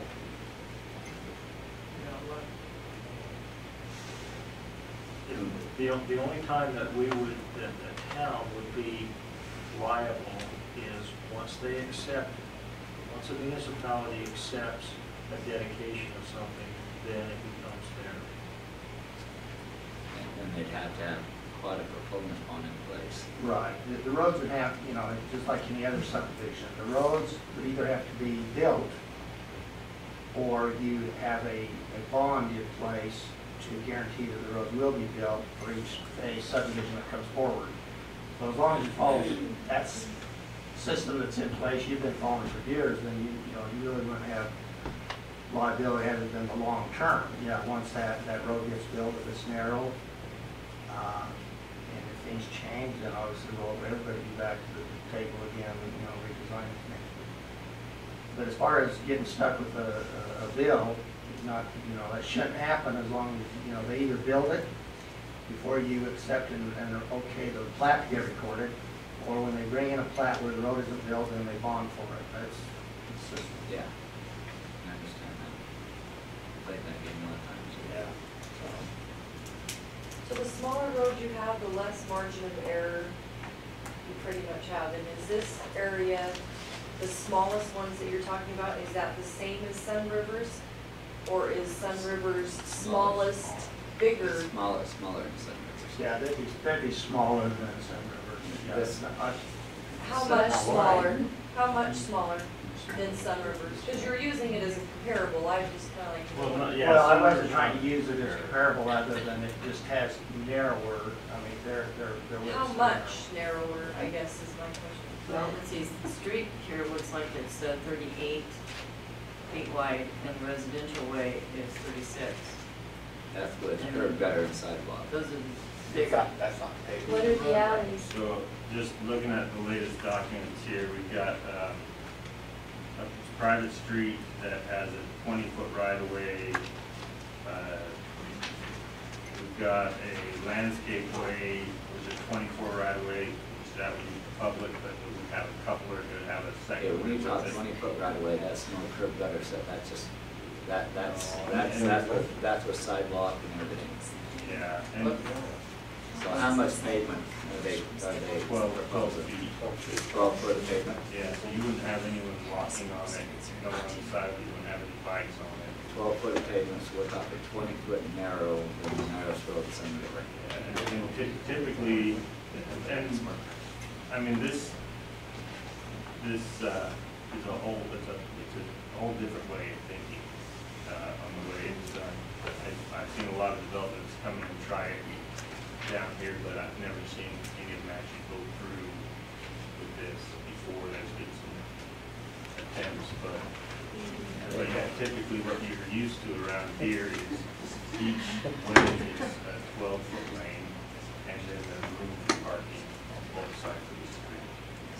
So that's the typical width. And so this, depending on the road, it would either have just the one way with the parking or whatnot. Are ordinances mainly for safety? Because just saying, I have a 15-year-old and 11 months. Yeah, she's almost 16. I was driving with her today. If she had a 12-foot road to drive on, I would be dead right now. Because I don't know if, I think your margin of error is really, there is no. I disagree with you. I don't think safety is the issue. I think it's more the ordinance. Yeah, but your ordinances are made because of safety, I think. I mean, I think ordinances have to go right in line with safety. That's why we have them. And I think going that small, your margin of error is nil. You have, especially on a curve, they're saying you need to slow down. There's a lot of people that may or may not have, I mean, there's accidents everywhere, but if you're making the margin of error so small that they're curving and they've gone a little, maybe they're older and they can't step on the brake fast enough or something, you're actually setting it up for quite a problem. They're not less safe. The IT standards, I mean, basically what they do though is they slow the traffic down. Slower traffic results in fewer accidents. And so from a strictly safety standpoint, and Rick's one all well, that what I've read, they're not less safe. In fact, I think you'd probably make the argument they're more safe based on the design speed. Yeah, so the reason why we're talking design speed is because there's volumes and volumes of books that have been compiled off of empirical data where they measured how fast cars can stop and what kind of friction the tires get and how fast drivers can react to things, and that's where the safety comes in. The big difference is if you do a design speed for 25 miles an hour, then that road will be safe for people traveling at 25 miles an hour. Now, if you're going 35 in a 25 mile an hour zone and you have a kid run out, well, yeah, if you're in a curve and it's not big enough for 35 miles an hour, then there's a chance you might not be able to see whatever comes out in the road in time to stop. So that's where you get in the problem. So the question today isn't, the developer, I mean, that's what we're here for. We'll make sure it's safe. The question now is, does the town want the 25 miles an hour? And there's trade-offs. It's much nicer for residential streets. If I lived on the street, I'd love to have it 15 miles an hour. However, it's a whole community here, and people have got to get to work, and you can't drive 15 miles an hour for 30 minutes just to get out of one development. So the trade-off. Make a request of the town council to come and drive the streets of Harrisburg. Our one-way streets are 18 feet wide. Our speed limit is 10 miles per hour.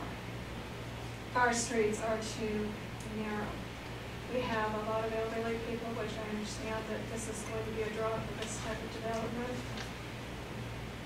With those narrow streets, there has been so many times that people and animals and everything else have been nearly hit with our 18-foot wide streets and our 10-mile-an-hour speed limits. And the speed limits down there are strictly enforced. Our ordinances down there, our covenants, everything is strictly enforced. Come and drive down there. Before you make a decision on this, come and see what an 18-foot street is compared to what they're proposing at a 10-foot wide street and a 12-foot wide street. And see what it's like. I've got a question to ask. We've modified in discussion, whether we've done it on paper yet or not, because some of the designs of the buildings and the layouts were narrow driveways and they were carports. And we had suggested that the driveways be wider and that there would be garages. So if you have that and you have a narrow street, then you have problems with people pulling out of their driveways into the narrow street. Is that correct? And our setbacks in Harrisburg are a lot greater than what they're proposing in Backing out into traffic and out of the garage. Around this area, typically in parking stalls, and with parking on both sides, the aisleway in between, depending on the city, is anywhere from 24 to 25 feet of asphalt, and that's so you can back out. So yeah, that could be a problem if you got a narrower street. It's going to be really hard to back out. But at least, well, it's not going to be what people are used to. They're used to sitting now Costco does theirs bigger, but Walmart, they do standards. If you're used to Walmart where you back out and you've got the 24, 25 feet, yeah, it's going to feel real small. Yeah, I think we decided against parking stalls. I think we're on garages, which is Drake, did you have a comment? Is lane restrictions. I do, actually. I'll come to the microphone if I can so it can be recorded. How come every time you come in, we're here till midnight? That's a great question. Drake Howell, Grapevine Wash. I hesitate raising my hand, but I just want to ask, I understand this is a discussion setting. We would sure love to have an opportunity to make our case. I mean, I feel in one way, we went into thorough detail with the Planning Commission. We all sat up on the table and we had very thorough discussions, which I appreciated, and the Planning Commission has made a recommendation to this body. I guess I have a couple questions. One, does the council plan on just rehashing everything that the Planning Commission reviewed? And two, if so, when will we have an opportunity to make our case as far as why we're proposing what we're proposing? Will it be, can I be invited to the table to make our case in response to, because you've been asking, I haven't counted, but we're probably up to 15 or so specific questions. Do we have a chance to respond to those questions at this body if you were choosing to go into that level of detail that the Planning Commission already reviewed? I'm going to tell you from me personally, I don't want to get into that level of detail and spend months going over the roadways in Grapevine where the Planning Commission did. But if this council decides that's what they want to do, then I think it would be in our best interest to sit down in an actual work session around the table and bounce this stuff around.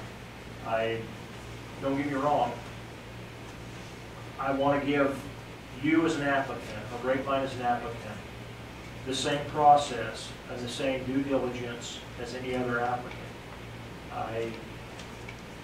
I do not want to try and micromanage a planning commission and all of the recommendations. That does not mean that I think you should just arbitrarily say, okay, whatever they decided, that's what we're going to go with, because that's not doing the proper procedure.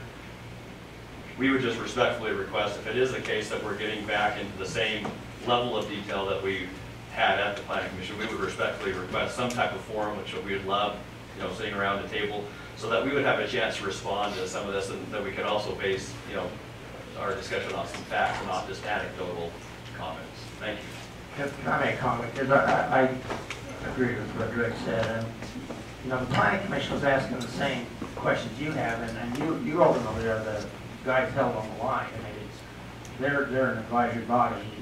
Buck stops with the county council.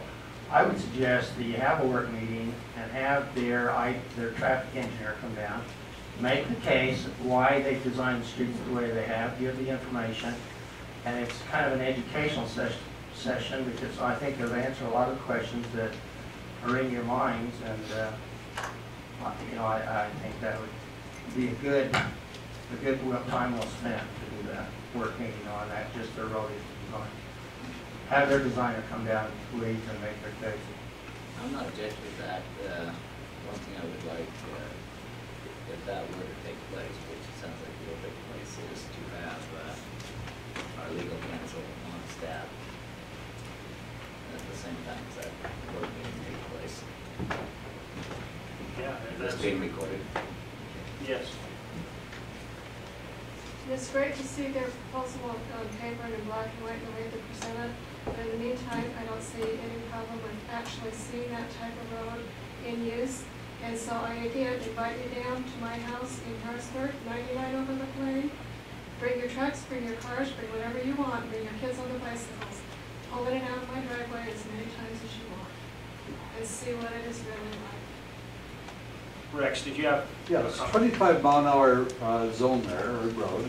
Is it designed for absolutely perfect environmental conditions, or is there a margin built in? Answer that. There's a margin. They do build in a safety factor when they do design speeds for any road. There is a safety factor. Anyone know what the safety factor is, the miles? I could bring in the books. They have a lot of safety factors that it would take quite a bit of time to go through, but there's safety factors for the performance of the vehicles, there's safety factors for the performance of the road, there's safety factors for visibility, there's safety, you know, they work all these in, and it's all based on actual empirical performance, you know, how they get groups of people, they see how fast they can see it on the road. So. You had mentioned something about 85%. That's an acceptable practice where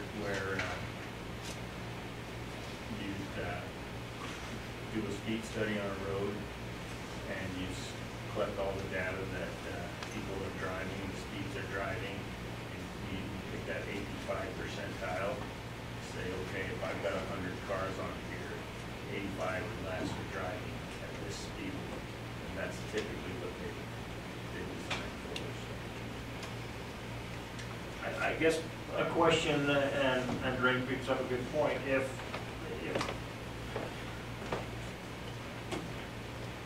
Well, I think it would be a great idea to have the dialogue, because when the planning commission made their decisions, we started talking about sidewalks backing out and the widths of the driveways and the rock, and if that has an impact on the size of the road, then we need to talk about discussion. If it has no impact on the roads, then whatever the design is, then it might be a big issue, but that's just my question.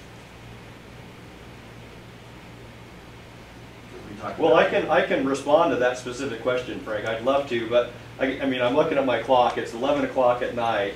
That's one of 14 other questions to respond to. The short answer to your question is we don't have garages backing out onto public streets. So that question is mitigated. They will back out onto a private alley, which is not a public thoroughfare. It's a private roadway, like a driveway. And so, I mean, the short answer to that question is there's not a concern with pulling out onto a fast-moving street. Mayor, I'd like to just suggest that we set aside about 2 hours sometime to have a work meeting strictly on the street design issues, so you can do it in depth and have the, the traffic engineers from Sunrise and also the IBI traffic engineer presence, and, make a case on where these utilities work in other areas. And I just wanted to say again, the issue is not the safety.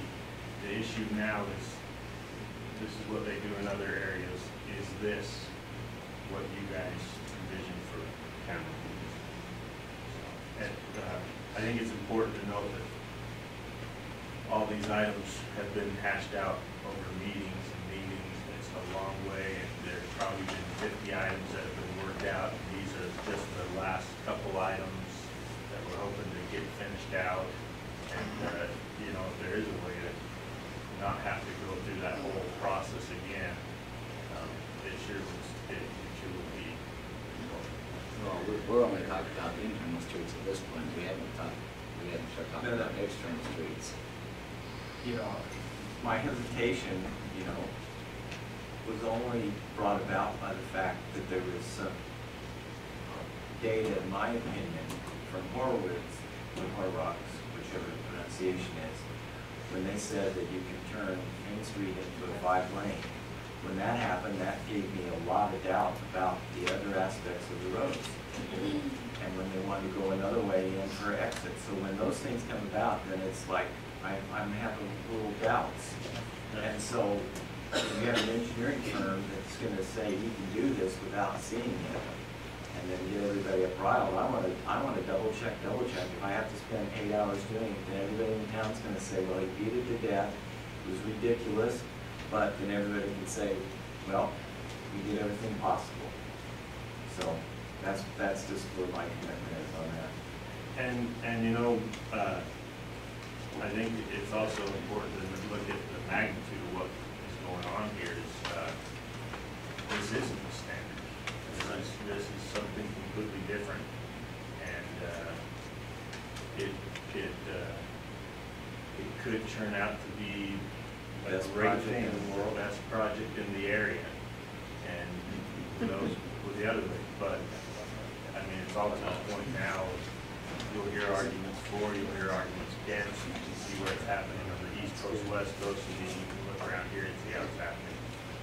That's where we are, and the developers, for what they first came in with, have come a long way. I know the Planning Commission is trying to be reasonable too, and I think they have come up with some pretty good middle ground.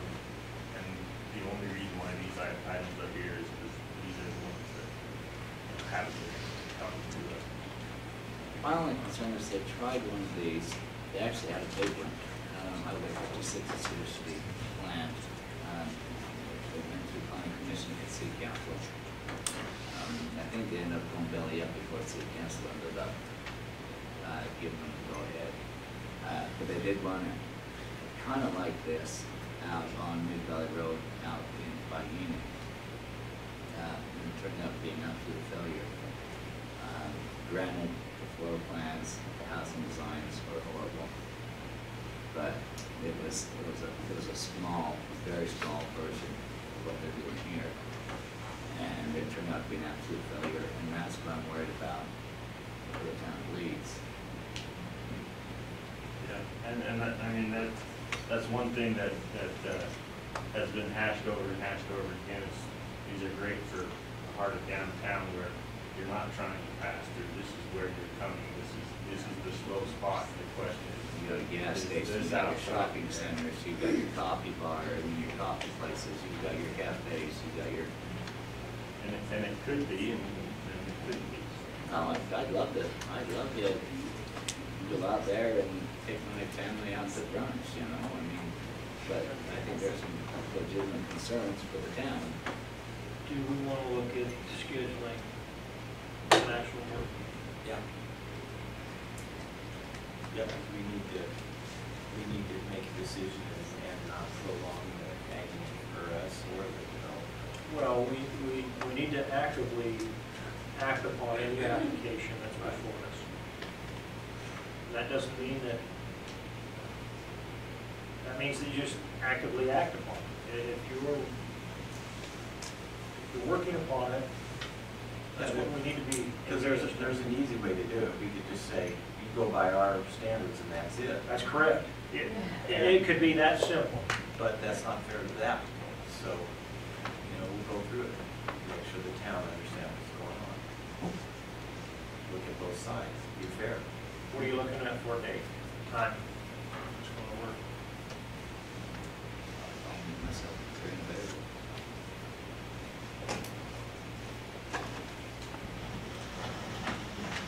Why don't you send out 2 dates to us and see if everybody's available?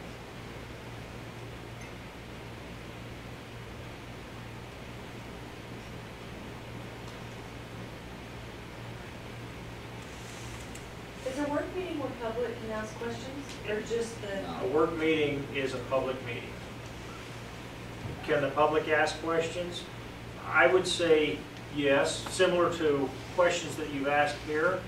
I would also ask that there be respect enough that allow the group that is doing the work session,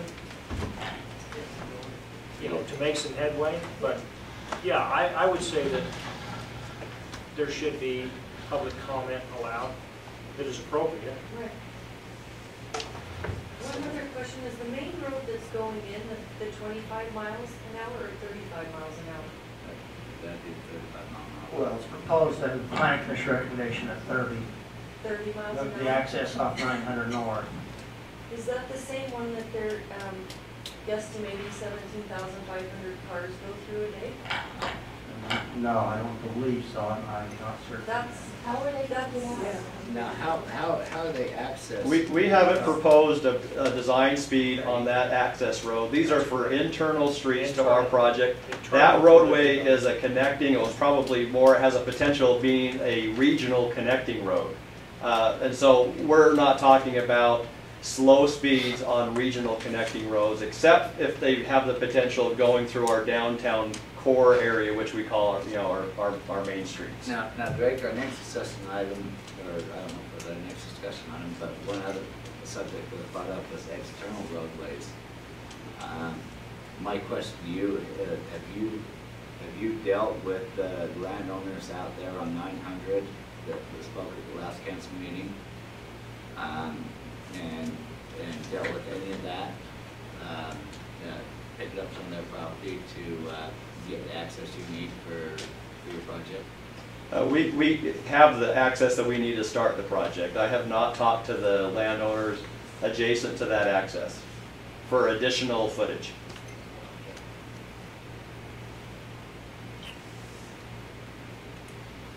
Okay. Any suggestions on date? I would just as soon firm up a date right here and now.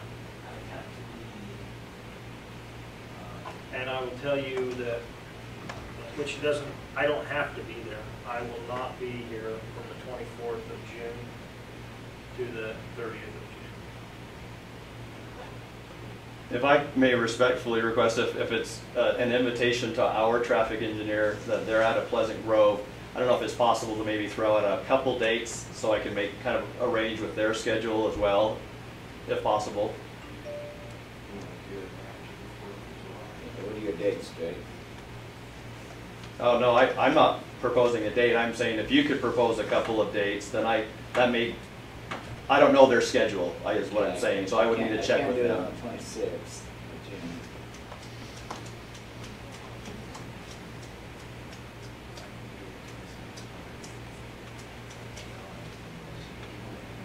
I can do it 27th.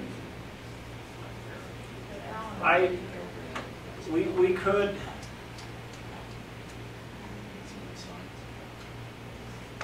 we could do the first meeting, the first town council meeting in July, and it will be strictly a work session dealing with this application.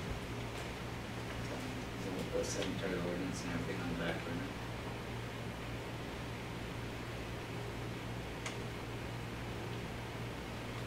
I'm not saying on the back burner, but Postpone. But June 27th could be a possibility, really, cemetery ordinance. Well, he's talking about having our next meeting on the 27th. I'm talking about a work having session. a work session. There will be a meeting on the 27th. Yes. Saying that meeting.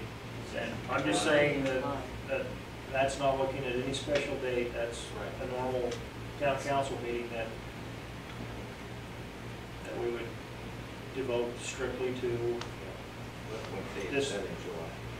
That is on, in July. Yeah. July 11th.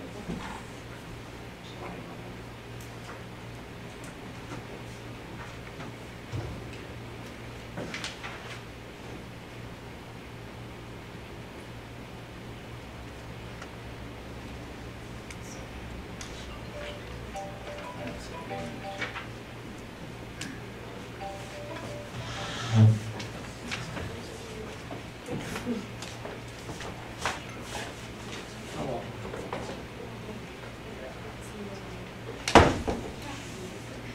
Drake, do you feel that that would be adequate time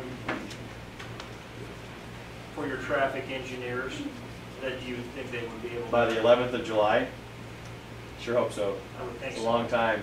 You know what? I'd love to meet next week, but you don't have a meeting scheduled.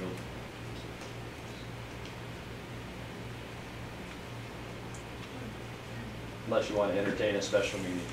Special Well, meeting. that's what I'm asking this group.